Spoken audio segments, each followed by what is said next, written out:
Hello friends, ये Nifty का 2 our chart है। 2 आवर चार्ट में यहाँ पे हम इसको वेव ए, इसको एक इरेगुलर करेक्शन बी मान रहे थे और यहाँ से हमने वेव सी की प्रोजेक्शन रेंज निकाली थी 100% से लेके 123%।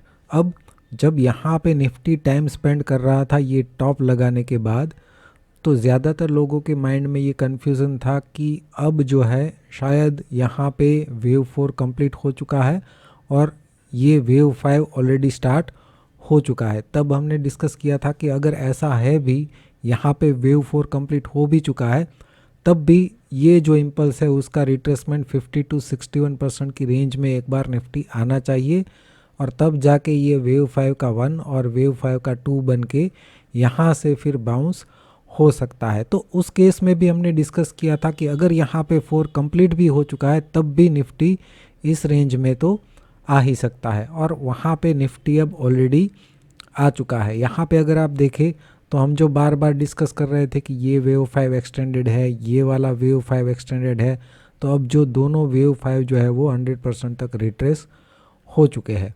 अभी ये 61% इम्पॉर्टेंट लेवल है। हमने ये बार बार डिस्कस किया था कि यहाँ से ये सबसे पहली बार इसका जो 38% का रिट्रेसमेंट था, मैंने बात की थी कि उसको अगर ब्रेक करता है तो उसका 61% उसको भी उसने ब्रेक कर दिया और वो ब्रेक हो जाए तो हमने बात की थी कि ये 61% जो है वहाँ तक निफ्टी हमें देखने को मिल सकता है। अब आज ओपनिंग ही इसके आसपास हुआ और वहाँ से थोड़ा सा पॉजिटिव टू साइडवेज बिहेव किया है। अभी हम क्या करेंगे, इस पैटर्न को स्मॉलर टाइम फ्रेम में देखेंगे जो यहाँ से शुरू हुआ है। अब ये मान लीजिए अगर हम सही है, ये वेव सी शुरू हो चुका है तो इस रेंज में आएगा, लेकिन अगर वेव 4 यहीं पे कंप्लीट हो चुका है तो यहाँ से ये बाउंस कर देगा। अब कौन सा सिनारियो में क्या हो सकता है उसको समझने के लिए पहले तो हम यहाँ पे 30 मिनट चार्ट में चले जाते हैं। 30 मिनट चार्ट में अगर हम देखें तो यहाँ से जो डिक्लाइन है उस पर फोकस करेंगे हम। ये है ए और 1, ये एक इरेगुलर करेक्शन यहाँ पे बी और 2। अब सी और 3 की बात करें तो ये इसके नीचे ऑलरेडी आ चुका है और यहाँ पे हमें एक बहुत ही बड़ा गैप डाउन देखने को मिला है और ये आज पूरा दिन ट्रेड करने के बाद भी इसने इसको गैप को फील नहीं किया है। तो ये 3 की पर्सनालिटी कहीं ना कहीं हमें दिख रही है। तो यहाँ से जो सी और 3 शुरू हुआ है हो सकता है वो अभी भी प्रोग्रेस में है, यहाँ पे वो कंप्लीट नहीं हुआ है बल्कि अभी भी प्रोग्रेस में है। तो इसलिए हम इस पूरे डिक्लाइन का रिट्रेसमेंट निकालें तो ये 23 to 38% जो है इमीडिएट रेजिस्टेंस रेंज की तरह काम कर सकता है और 24,222 जो है वो अपसाइड ब्रेक इवन पॉइंट हो जाएगा। अपसाइड ब्रेक इवन पॉइंट का मतलब क्या हो जाएगा कि अगर निफ्टी 24,222 के ऊपर एक इम्पल्सिव पैटर्न बनाता है तब जो है वहाँ पे रिवर्सल जो है वो कंफर्म हम मानेंगे और वो इम्पल्सिव बाउंस के बाद जो भी हमें करेक्टिव डिक्लाइन देखने को मिलेगा वहाँ पे हम बाय का प्लान कर सकते हैं।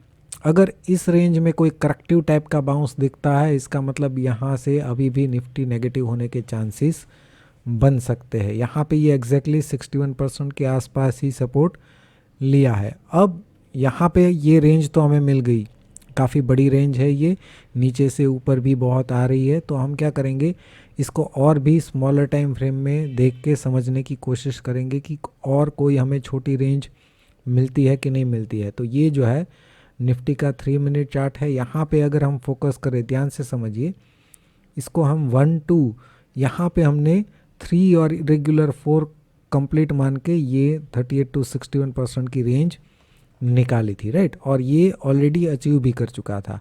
अब आज ये बहुत बड़ा गैप डाउन हो चुका है तो यहाँ पे इसका मतलब ये हो जाएगा कि ये 1 और 2 के बाद कहीं ना कहीं शायद यहाँ पे 3 जो है अभी भी प्रोग्रेस में है। जो हम यहाँ पे 3 मान रहे हैं ऐसा शायद ना हो, राइट। अब यहाँ पे ऐसा मैं क्यों बोल रहा हूँ, हमने इससे पहले पिछले वीडियो में क्या डिस्कस किया था कि हमने इस पूरे डिक्लाइन का रिट्रेसमेंट निकाला था 23 to 38%।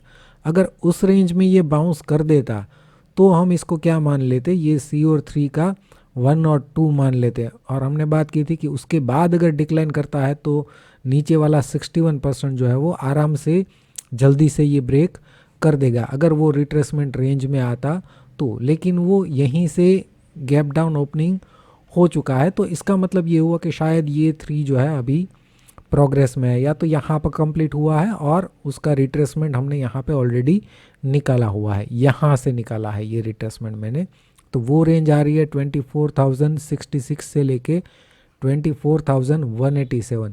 ये और भी थोड़ा नीचे इमीडिएट रेजिस्टेंस रेंज आ गया है निफ्टी में, 24,188 के ऊपर ट्रेड करता है तो हम निफ्टी को पॉजिटिव मानेंगे। अदरवाइज़ ये जो है अभी भी रेजिस्टेंस रेंज की तरह निफ्टी में काम कर सकता है। अगर इस रेंज में आता है तो हम इसको यहाँ पे 3 कंसिडर करेंगे और इसको 4 यहाँ पे शिफ्ट कर देंगे, और उसके बाद ये जो 5th है वो नीचे की तरफ पेंडिंग रहेगा। इस तरीके से हम काउंटिंग में चेंज करने वाले हैं, राइट। अब यहाँ पे और भी ज़्यादा हम टेलीग्राम चैनल में अगर मैं अपडेट की बात करूँ तो आज मैंने जो एक छोटी सी रिट्रेसमेंट रेंज निकाली थी वो मैं आपको समझा देता हूँ कैसे मैंने निकाली थी। यहाँ से जहाँ पे निफ्टी जो है इसके आसपास से जो गैप डाउन हुआ था उसका मैंने एक रिट्रेसमेंट निकाला था 23 to 38%। क्योंकि ये गैप डाउन हो चुका है तो वहाँ पे हमारा फोकस था, जस्ट मिनट मैं ये हटा देता हूँ, 23 38% सिलेक्ट कर देते हैं। तो ये रेंज निकल के आ रही थी, राइट, 24,002, जहाँ पे टेलीग्राम चैनल पे जो मैंने अपडेट डाली थी वहाँ पे 24,002 मैंने मोबाइल से अपडेट दी थी तो एग्जैक्ट शायद ना निकला हो, राइट। तो इसके ऊपर ट्रेड करता है तो ही पॉजिटिव, ऐसा मैंने अपडेट दिया था। और यहाँ पे अगर आप देखें तो 2-3 बार उसी लेवल पे ये रेजिस्टेंस लिया है और साइडवेज जाके क्लोज कर दिया है, राइट।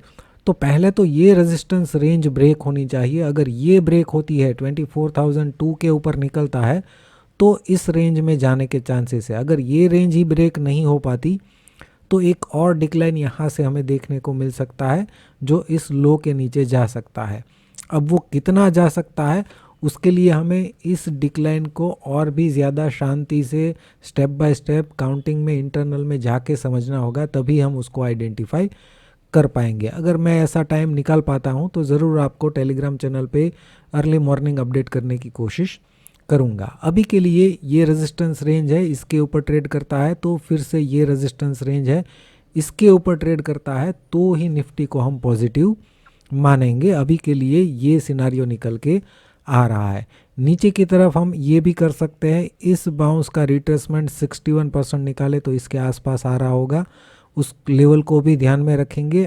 अगर 61% के आसपास सपोर्ट लेता है तो यहाँ से बाउंस के चांसेस बन सकते हैं। अगर ऐसा होता है तो फिर हो सकता है कि इस रेंज में वो बाउंस आ जाए। फिर देखना है कि ये करेक्टिव होता है या इम्पल्सिवली इसको ब्रेक करता है, राइट। तो सभी इंपॉर्टेंट लेवल इमीडिएट मूव का हमने डिस्कशन ऑलरेडी कर दिया है। फिर भी कोई क्वेश्चन क्वेरी है तो आप कमेंट सेक्शन में पूछ सकते हैं, मैं नेक्स्ट वीडियो में उसको समझाने की कोशिश करूँगा। वीडियो देखने के लिए आपका बहुत बहुत शुक्रिया, धन्यवाद।